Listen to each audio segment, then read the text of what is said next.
Panorama group, जो सोचता है वो करता है। आपके अपने सपनों का आशियाना।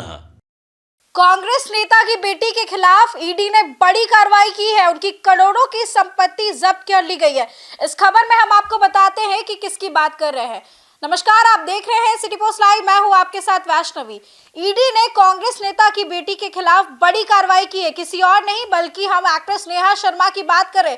सिर्फ नेहा शर्मा ही नहीं बल्कि पूर्व क्रिकेटर युवराज सिंह, बॉलीवुड एक्टर सोनू सूद, सभी के खिलाफ जो है ये कार्रवाई की गई है। सट्टेबाजी केस को लेकर के बता दें कि जांच कार्रवाई की गई है। नेहा शर्मा बिहार कांग्रेस के और पूर्व विधायक अजीत शर्मा की बेटी है। ईडी ने नेहा शर्मा की करीब 1.25 करोड़ रुपए की संपत्ति को जब्त कर लिया है। नेहा पर आरोप है कि उन्हें 1xBet नाम के सट्टेबाजी ऐप का प्रमोशन किया।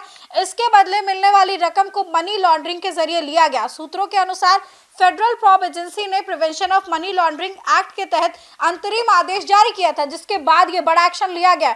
एजेंसी ने उन्हें नवंबर में समन भेजा था और 2 दिसंबर को दिल्ली स्थित ईडी ऑफिस में उनसे घंटों पूछताछ की गई थी। माना जा रहा था कि एक्ट्रेस कुछ एंडोर्समेंट के जरिए ही बेटिंग ऐप से जुड़ी हुई है। अब आपको बता दें कि prevention of money laundering act के नियमों के तहत उनके रिकॉर्ड किए गए सारे के सारे बयान जो नेहा ने बताया। अब नेहा के अलावा पूर्व क्रिकेटर युवराज सिंह, बॉलीवुड एक्टर सोनू सूद समेत कई सारे सेलेब्स की संपत्तियां जब्त कर ली गई है। सभी को मिलाकर जब्त संपत्तियों की अनुमानित कीमत आपको बता दें कि 1000 करोड़ रुपए से भी ज्यादा है।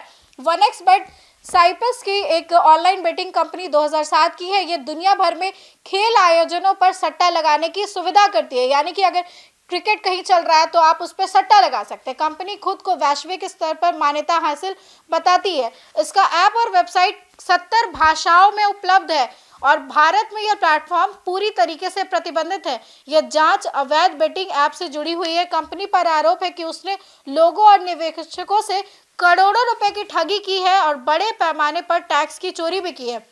अब ऑनलाइन बेटिंग ऐप्स के बारे में आपको बताएं तो इससे आर्थिक नुकसान पहुंचता है। सरकार का कहना है कि ऑनलाइन बेटिंग ऐप की वजह से लोगों को मानसिक तौर पर परेशानी होती है और आर्थिक नुकसान भी झेलना पड़ता है। कुछ लोग गेमिंग की लत में इतना ज्यादा डूब जाते हैं कि अपनी जिंदगी की बचत तक हार जाते हैं और कई मामलों में ये जो है आत्महत्या तक देखने को मिलती है। इसके अलावा मनी लॉन्ड्रिंग और नेशनल सिक्योरिटी को लेकर भी चिंताएं हैं। सरकार इसे रोकने के लिए सख्त कदम उठाना चाहती है।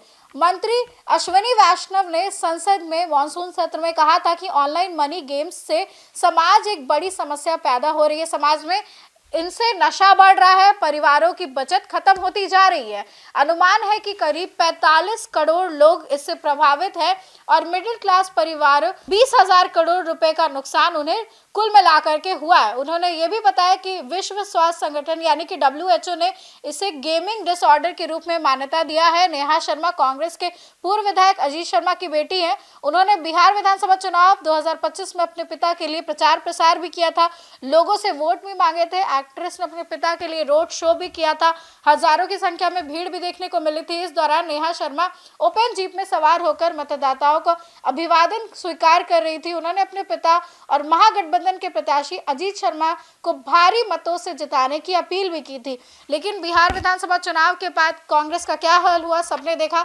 अब नेहा का कहना था कि मेरे पिता और आपके नेता ने शहर में कई सारे विकास के काम किए हैं और इस बार भी उन्हें जिताकर भागलपुर का विकास करवाए और विकास को आगे बढ़ाने में सहयोग करें। लेकिन इन सभी बातों के बीच में नेहा शर्मा को लेकर के ये दूसरी बड़ी खबर हम आपको बता रहे हैं कि करीब 1.25 करोड़ की संपत्ति उनकी जब्त कर ली गई है और इस मनी लॉन्ड्रिंग ऐप में नेहा शर्मा की मुश्किलें जो है आगे आने वाले दिनों में और बढ़ती हुई नजर आएंगी। फिलहाल इस खबर में बस इतना ही। देखते रहे सिटी पोस्ट लाइव।